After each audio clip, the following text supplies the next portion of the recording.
Transmitting from South Central Texas since 2007, this is Anomaly with Jen and Angela, talking about your favorite sci-fi fantasy topics. We're the halfway point between Muggle and Geek. Now releasing weekly. Subscribe for free and never miss an episode. Go to anomalypodcast.com and click on subscribe at the top of the page. Or find us on Apple Podcasts, Google Podcasts, iHeartRadio, or wherever you find your favorite shows. Anomaly. Something that deviates from what is standard, normal, or expected. An oddity, peculiarity, irregularity, inconsistency, incongruity, a rarity.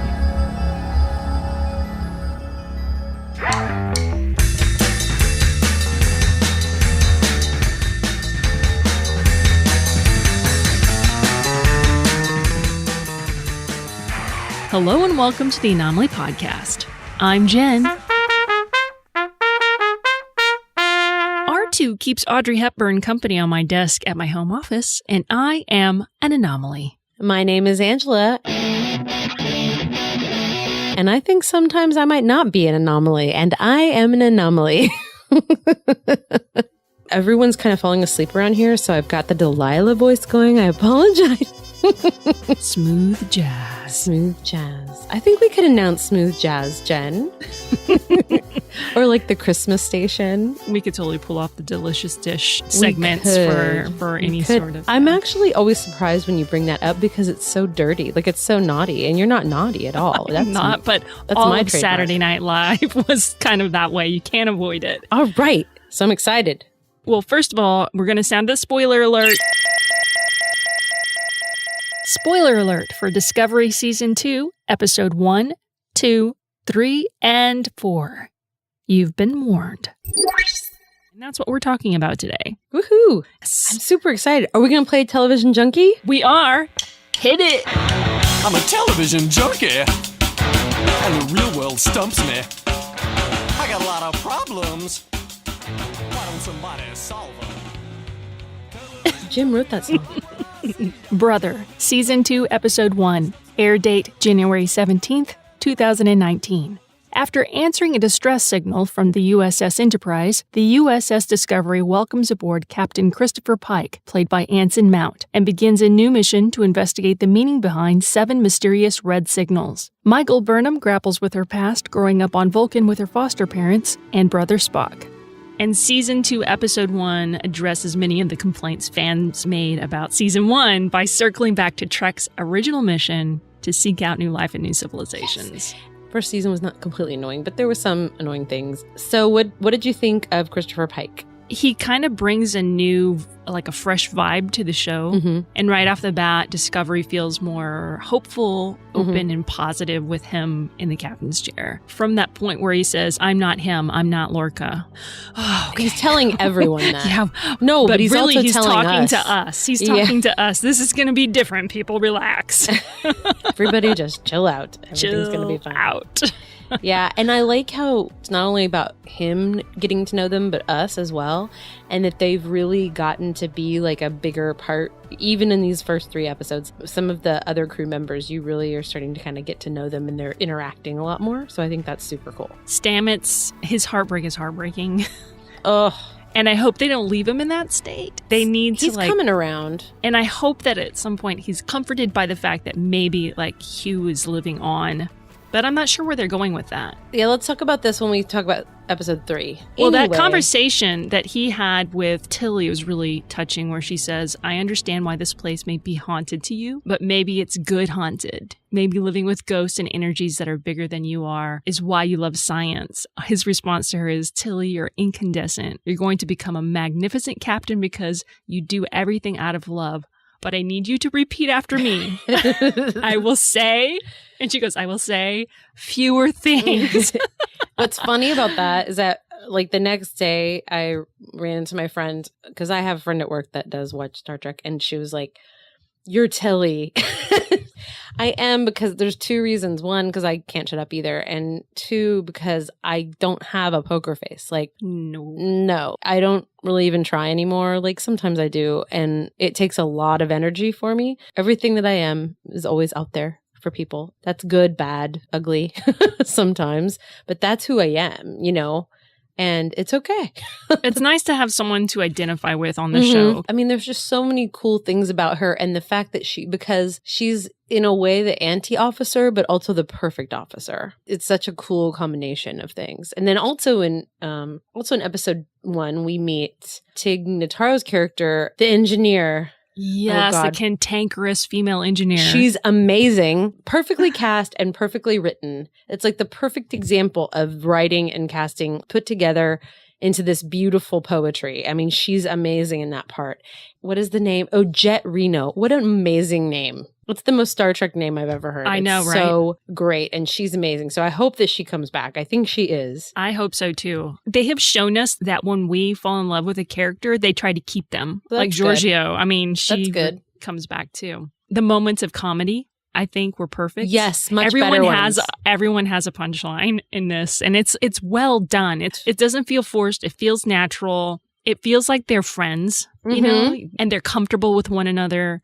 It feels like Star Trek because Star Trek has those moments. It's not all science. It's not all saving the galaxy. Because I did a review of the first episode with Rico, and it was the weirdest thing. It was supposed to be a big group, but it was me, Rico, and Chris Clemente. I think it was good though. But anyway, and what we were talking about is that the best thing about this first episode is that it was still beautiful and lots of pretty pictures and, you know, all the modern technology and all that stuff. But then all of the beats at its core, the episode was a Star Trek episode. There was some weird anomaly. They went to investigate it. They sent 3 members of a crew that are completely outclassed. You know what I mean? Like everything was like note for note. It could have been an episode from TOS. Yes. You know what I mean? And there was even a red shirt.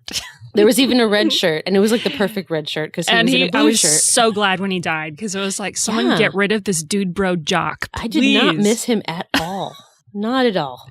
Well, Tilly rescued everyone, and so does Saru. He gets to rescue people by taking the captain's seat. He has joint custody of Discovery, according to Pike. But Tilly, she maneuvers the dark matter asteroid into the hangar, which was pretty darn cool. And math, people, the power of math. Yay, math. Yeah, she's pretty good. And I love the cool little nod they did to the TOS episode, The Cage, that featured Pike. It was the discarded fortune from one of Lorca's fortune cookies that says, not every cage is a prison, not every loss is eternal. We had to pause that so I could read it. Yeah, we did too. But not only is it a nod to the cage, but it seems to be some foreshadowing for the theme of the season, giving us some hints. Because Alex Kurtzman said that this season is going to be an exploration of faith and life after death. I think that's really awesome. And then we also get introduced to kind of the season anomaly, which is these 7 signals and the Red Angels.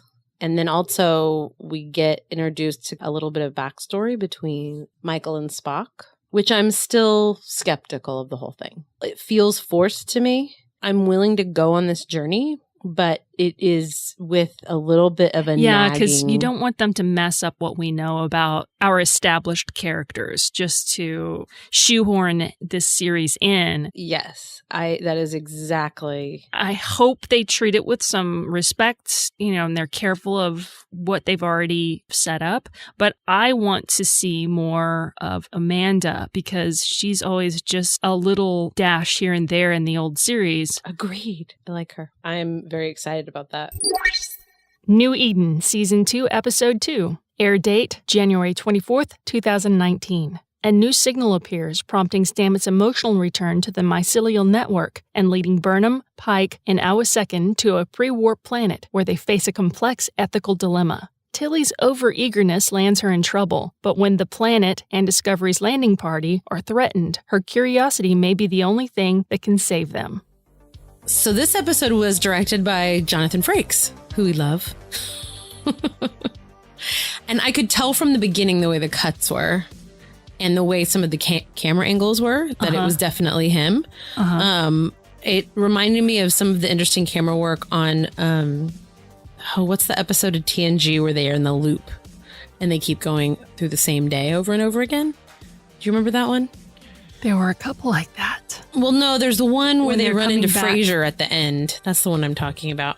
Where they're coming back from the seminar or whatever in the captain's yacht? No, I know what you're talking about. That's a pretty good one, and that's called, oh gosh, that's one of my favorite episodes from that season. I think it's season 7, and that's such a good episode too. I feel so bad. I'm such a bad D&G girl. It's also late. I know it is. And we're just like, it is, but there's the episode like Changes or Chances or something like that. Anyway, where they're going around, they're stuck in this time loop, and they keep repeating the same day over and over. It's not, and it ends in an explosion. Okay.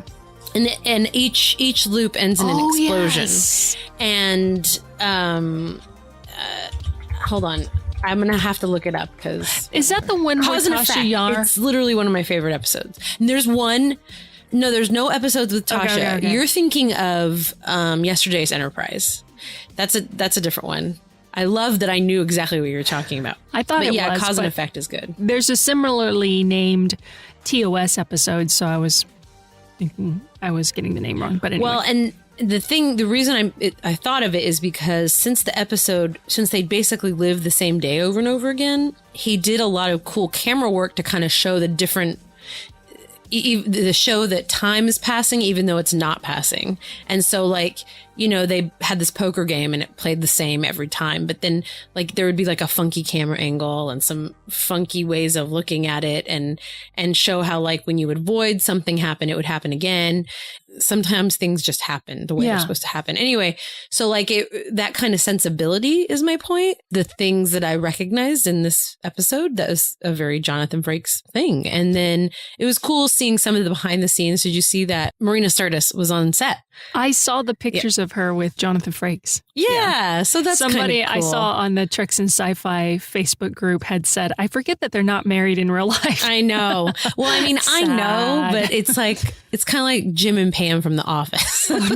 I really want them to be married in real life, but it's okay. They seem very happy with their chosen partner, so it's cool.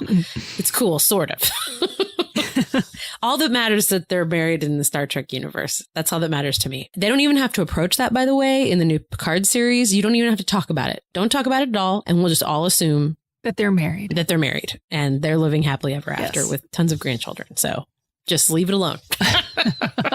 Okay, anyway, so this episode, they follow one of the lights, right? Jim and I were talking about this because it's in the Beta Quadrant, correct? Yeah, it's at the far end of the Beta Quadrant. Which is not a place anyone ever goes. The only reason they're able to go there is because of the spore drive. They make a huge deal about Voyager being in Gamma Quadrant. Well, the Gamma Quadrant is the one that's unexplored. I think Beta and Alpha are. Yeah, but most of Star Trek takes place in the Alpha Quadrant. Okay. I mean, because we're talking about the Milky Way, and it's pretty big. Please write in and inform us. No, I'm okay. Okay, we don't want you to. Never mind. No, you can write in and inform us. I don't care. But I always got the impression that most of Star Trek, except for Voyager, that's the big deal about Voyager, is that they're so far out there, is my point. So poor Stamets, he makes a conscious decision. Okay, I'm going to go ahead and stay. And the first thing they make him do is get in the spore drive. Poor guy. He just looks resigned to it. It's like, yeah. Okay. I don't know that he knew what he was getting into when he originally, injected himself. But I don't know that he really didn't want to get back into it because that's where he sees Hugh and he's afraid he won't come back and he knows he doesn't belong there. He belongs in his universe. Yeah. Oh, anyway, sorry. And the interesting thing is that when he comes out, Tilly asks how he's doing. He's like, don't talk to me. Something happened again. Or it's just that he saw him. Or maybe he didn't see him. Or maybe he didn't see him. Yeah. Oh, anyway. But I do like that they're exploring that there's a consequence to this action. Remember when Barclay got functified in his head? Which time? Well, the first time, that time when he took over the ship and then they traveled and his brain got huge and he interfaced with the ship. Took over. And they kind of joke about it at the end that maybe he had some lasting effects, because he was able to win a chess game in one move or something. Yeah. But other than that, there's no consequence to that action. Whereas, I don't know, I feel like in this situation, they're really showing a little more of the psychological effects. So they get there and they find this just random, I love it, an M-class planet. And I love this because that's such a Star Trek. It just makes me so happy because it's such a Star Trek thing to just be like, oh, here's some humans out in the middle of where we would never have humans. Oh, and the weird thing is just the contrast of seeing like a church on that M-class planet in the middle of nowhere. Right. Just And that's like the main structure. Stereotypical white steepled wooden structure. Yeah. Right. And that's the primary structure. So that's obviously been there for a while. And it's, they do the scans and they can see like, oh, that they're from a certain period of time, whatever. But how long does it take them to realize that they're actually from Earth? Or I can't remember exactly. Well, I think the transmission gave it away, that the one that was on autoplay. Oh, yeah. When they scanned the planet and were watching the people on the surface, they weren't under any distress and realized, I think, that it was like some sort of repetitive message. Was this the one where he was like, I want my flashing red thing. Where's my flashing red thing? Who, the scientist? No, it was Pike, because they followed the red the blinking red thing. Oh, okay. And then he's like, where's my red thing? There's no red thing. So that makes me think that the red things are not really lights. They're being transmitted somehow. And that's just how they're appearing in the sensors, So it's something to do with the angel. But anyway, so what else happens in this episode? They discover that these people were taken from Earth during World War III. 200 years in the past, I guess. They haven't really progressed past that. It's assumed that they were taken to preserve them from the destruction that happened. Right. On the planet. So, and these aren't it's been several generations. It's not like they stopped. It's their offspring. Right. So it's not like they stopped growing or aging or anything. They aged out, but then they did not progress past. And it's insinuated, and we're going to talk about this in a later episode, right? Mm-hmm. It's insinuated that the religious beliefs are part of that somehow. But what they did was they somehow combined their religious beliefs into made one. a Frankenstein religion and started worshiping the aliens that brought them there. Right. But everyone seems very devout, and there's not many scientists, or the scientists that are there are not really given, they're not allowed to really research anything, or they're kind of all just stuck. Again, we're going to go into a little more how we feel about that, but it is interesting because this is the first time we hear about something Prime Directive-y. The away mission was kind of split on what they should do because they were in disguise pretending to be from another section of the planet, like in another far off area. And one of the scientists there, who really is just basically an engineer who's helping fix things and keep things running on the planet, suspects that they aren't who they say they are. Right. And Burnham feels for that individual and wants to take him with them when they leave the planet. But Pike is like, this is a pre-warp society. Prime Directive applies and we can't interfere, even if they are human. Right. That was the difficulty that they had in this episode, was not interfering in their culture. But then also, by meeting the guy who was the scientist who's been sending the message, that also created some conflict because they really did, Burnham especially really did want to help him. Yeah. And just help him not feel like, because the thing is it was pre-warp when they left, but it wasn't that long after that Cochrane made his flight. Right. So it's not like they were so far removed. It wouldn't be weird that there would be some people who would have an inkling that would be the future, So it's not like it's that far removed. Well, it's not that far from our time either. Right, it's like, 2056 or something like that. So it's not that far away. Yeah. Well, and because after the war, it's after the apocalypse is when the warp drive. Oh, yes. When first contact happens. It's not that far off, from our own future, and especially not far off from these people's future. So, but it is kind of interesting how on their own, whatever this group of people were, they didn't advance the same way that all of humanity did, even though humanity was not doing very well when that happened. But of course, then they didn't have warp. They didn't meet the Vulcans. There's all that stuff that didn't happen. So I guess I get it. In my opinion, I think they would have advanced. Oh, you think they would have advanced? I think they would have. Yeah, well, and like I said before, I think you and I are going to have a deeper discussion about what it is they were trying to say. And I think I agree with that, but I think that there was something more going on as to what they were. And then I also, and this is kind of, I've had time to kind of think about this, is that I'm wondering if the Red Angel chose a specific group of people that wouldn't advance, like trying to keep some humans pre-warp. Huh? Maybe. I don't know. We'll have to see how the season. I'm just develops, because the Red Angel's such a huge part of this now that like, what if that's part of it, you know? Right. And what if the humans weren't the only ones, you know? So like, what if there's some Klingons and some Vulcans and, you know, that would be the way Star Trek has handled things in the past, right? Where they have different little. So maybe segments. it's not like you and I we talked about this a few days ago, and it's like, maybe it's not as simple as we think it is, like some kind of message about how they feel about religion. Maybe it's more about the story. Maybe it's about protecting these specific humans from a certain thing. I don't know. I'm just making stuff up as I go. Anyway, so they get there, and what's happening on the ship during this time? I think that Tilly had an accident. Tilly has an accident because they're trying to figure out, they can't communicate or something's going on. Because of the asteroid field is creating a bunch of radiation. And they basically realize that they're going to, the whole civilization is going to die, in other words.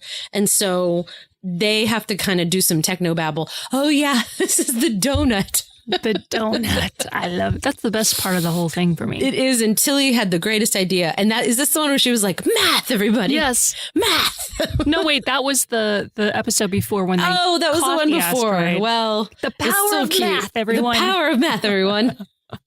She's so cute. Love it. She's awesome. Anyway, so she gets some of the dark matter or whatever it is that that the thing is made of. And that starts something that goes into the next episode. But they are able to use some more math and some engineering and all kinds of things to use the asteroid to pull the astronomical anomaly. Well, the asteroid, the dark matter asteroid, pulls that away from the planet, like it's attracted to the dark matter asteroid, and it pulls it out of the system. And then there's a donut that happens, and it's really cool. Yeah. So, and then they avert catastrophe, and there we go. And Star Trek. But it's perfect. That's exactly how Star Trek is supposed to be. But there was just a little more nuance to it now. Yeah. And I like that. And I did like the ending where the captain left that energy cell. He gave it to the engineer. With the engineer. I thought that was kind of cool. Kind of give him a little bump. And back. he informed him, we are from Earth. That was we can't take cool. you with us, but here's a parting gift. And I would be like, I feel chipped. Well, yes and no, because it's not like it's really fun in the Federation right now. You know what I mean? It's not, but it would definitely be more fun than that planet. Well, I wouldn't want to live there. How do you know? You don't know. I don't know. I know because when they find the away team in the church, the first thing the engineer says when he walks in and finds them there just standing around the church is, why aren't you working? Oh, yeah, you're right. It wouldn't be fun. I agree. That's pretty funny. And then, we find more evidence of the angel. They actually have photographic or video evidence. Yeah. That the church was on Earth and they all hid in there. And then the Red Angel saved them. Whoever that is. So that's kind of cool. Whatever. Mothman. Kind of reminds me of Mothman. Hilarious.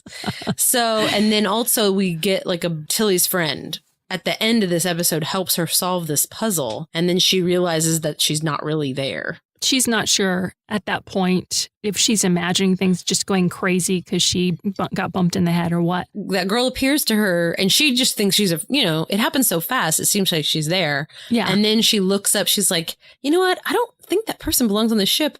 And she looks her up and not only is she not supposed to be on the ship, she's dead. She's dead. And she never saw her as an adult. She only knew her as a child. So somehow, something weird is going on. Yeah. And my initial thought was that it was related to somehow to the Spore Network, but I wasn't sure exactly. Yeah, it is in some way. So has we'll talk to about be. that in a second. All right. So what's next? Episode 3, Point of Light. Cool. We'll do that next. Is that good enough to... Support Anomaly monthly, and we'll send you a thank you gift. We can use a little help keeping this show coming to you every week. If you can donate $5, $10 or more a month, we'll send you the full version of the original Anomaly theme song, as well as Television Junkie, which we play in the TV segment, I'm a television junkie. And the real world stuff. and Dark Horse, which we play in the outro.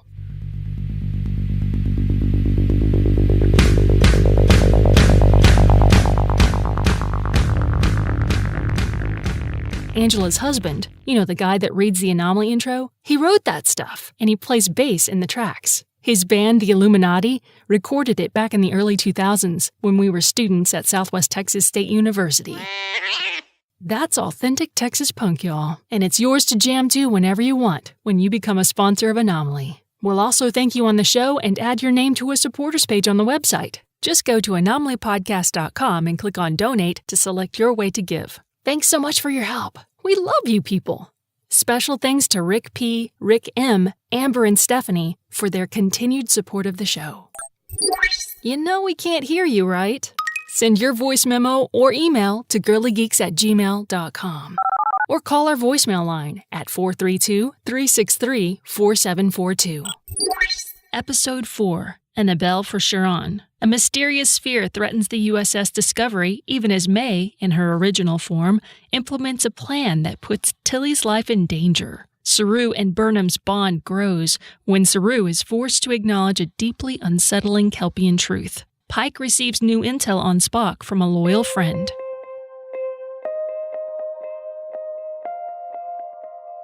We literally just watched. I think this one's my favorite. Really? I don't know. I am glad that they brought Jet back. She's like one of my favorites. Oh my gosh, that was so funny. And the The back duct and tape forth. I like the back and forth between her and Stamets. This is great. I knew that was going to happen eventually. Mm-hmm. It paid off. I that was love that good. little exchange was awesome.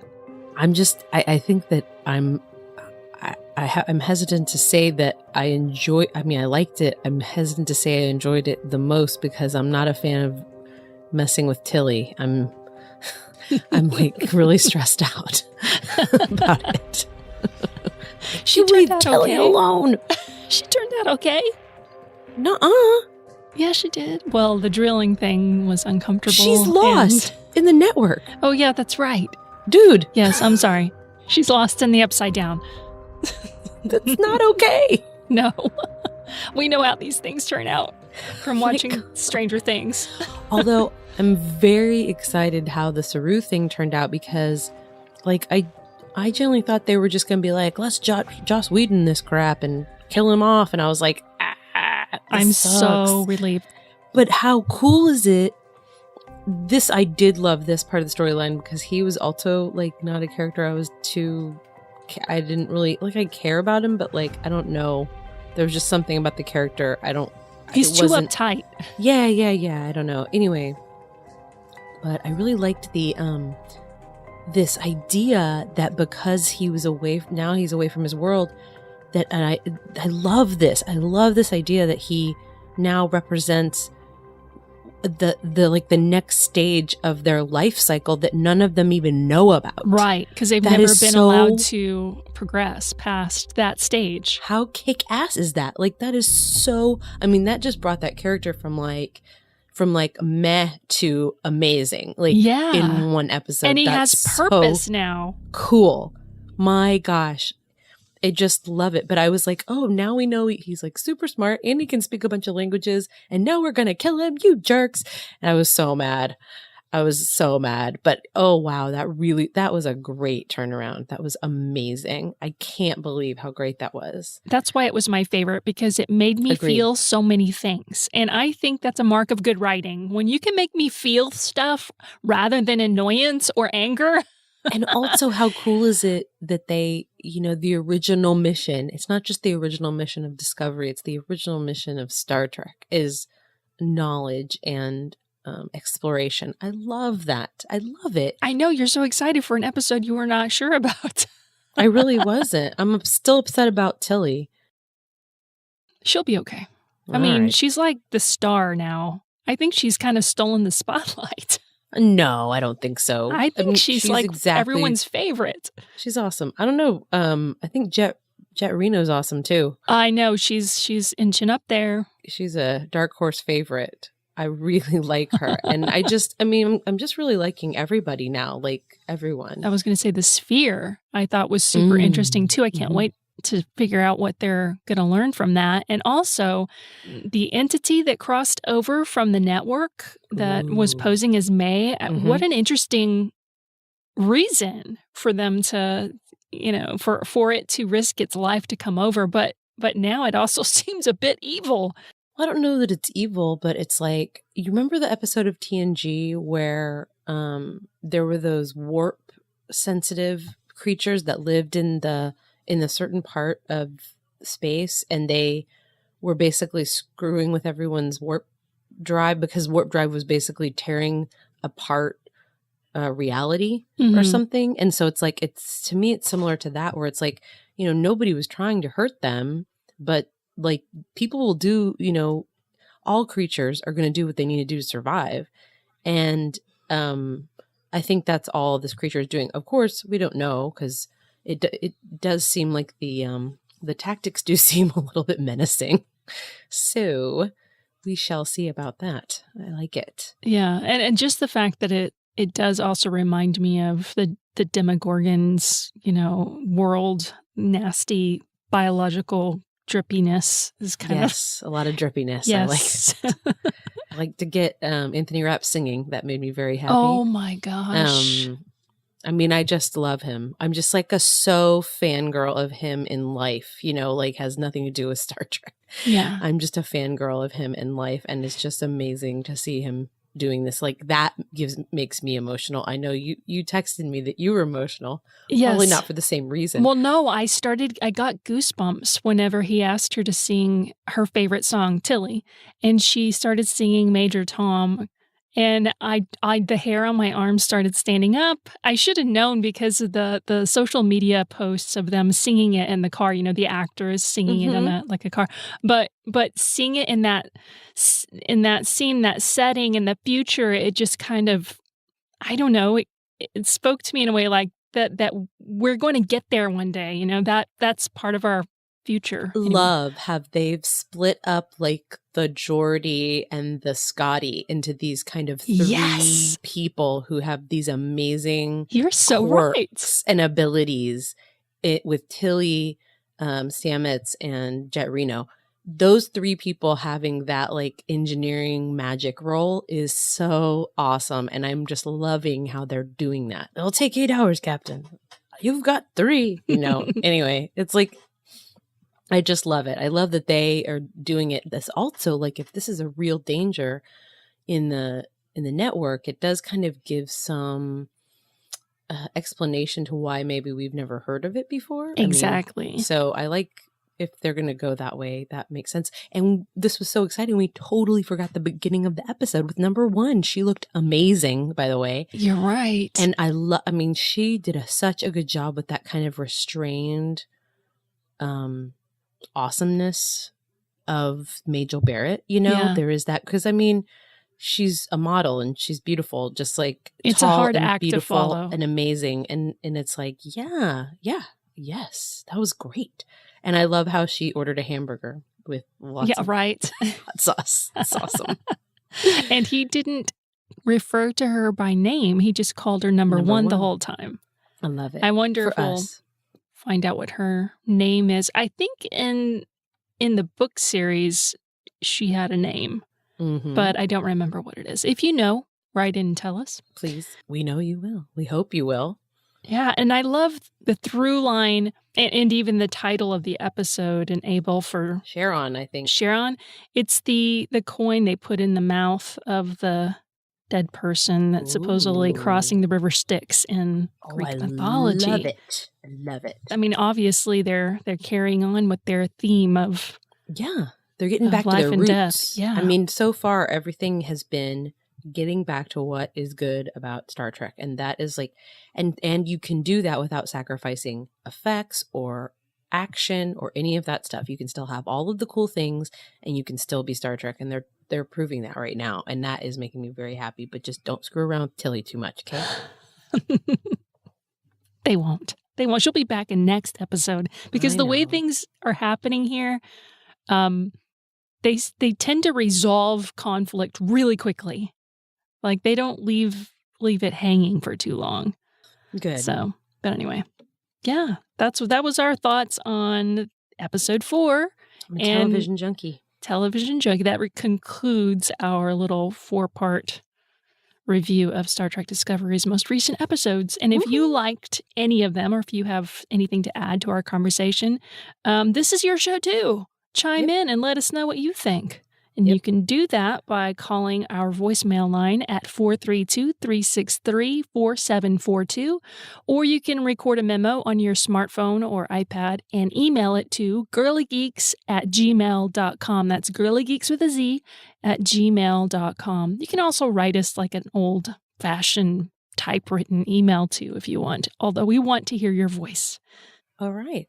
And I guess we'll be back next week on Valentine's Day. If it works you're out. doing, you'll have to tell me. I want to record something for that. Oh, okay. You're not going to join us? I don't know if I can because we have guests tomorrow. Oh, that's right. I forgot. I'm sorry. No, it's okay. It's okay. I might try to stop in or I'll try some way to get on, but at the very least, I'll record something for you. Cool. Well, you've been listening to the Anomaly podcast, the halfway point between Muggle and Geek. The end. And Anomaly. Okay.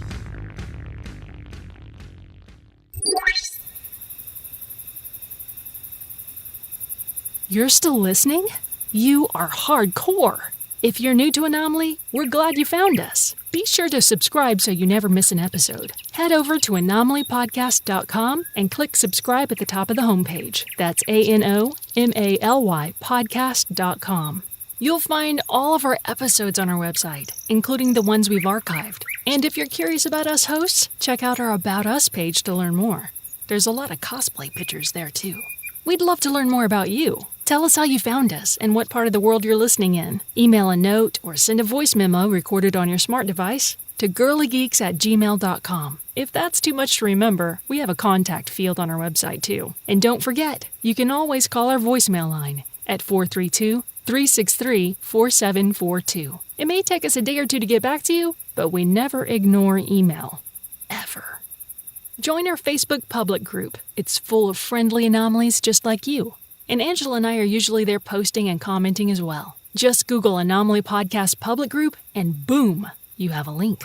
If you're looking for podcasts like Anomaly, try Treks in Sci-Fi with our friend Rico Dosti. He encouraged us over a decade ago to start our own show, and we've been pals ever since. Angela and I are also guests from time to time on Treks in Sci-Fi. Another show you might want to check out is Waffle On with our friends Meds and Kel. They cover all sorts of movies and TV shows from the US and UK. Then there's the Star Wars Stacks that I host with my friends Chris and Joe. We cover Star Wars books, movies, games, and now we're thinking about doing a role-playing game series. Our characters are going to be scoundrels and bounty hunters.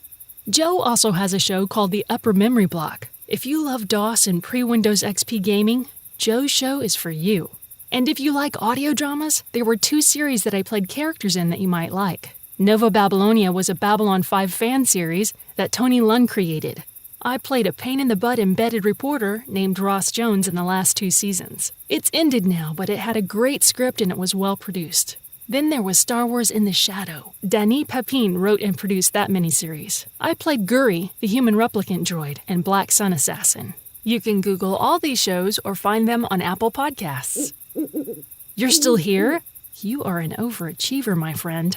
Are you Ravenclaw? Virtual fist bump. Oh my gosh, it stopped recording. Oh, it's still recording. You've reached the bonus round, my friend, and you deserve some outtakes. Enjoy.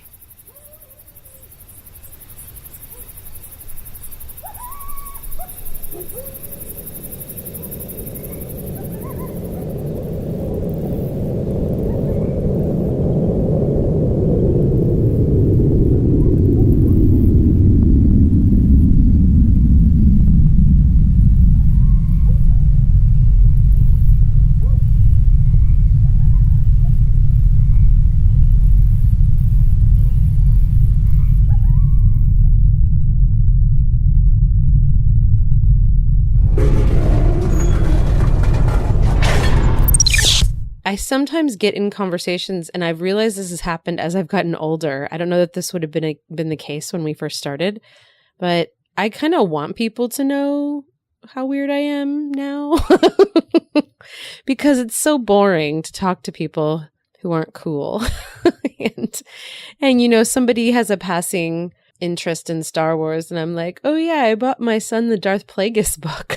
And they're like, who's Darth Plagueis?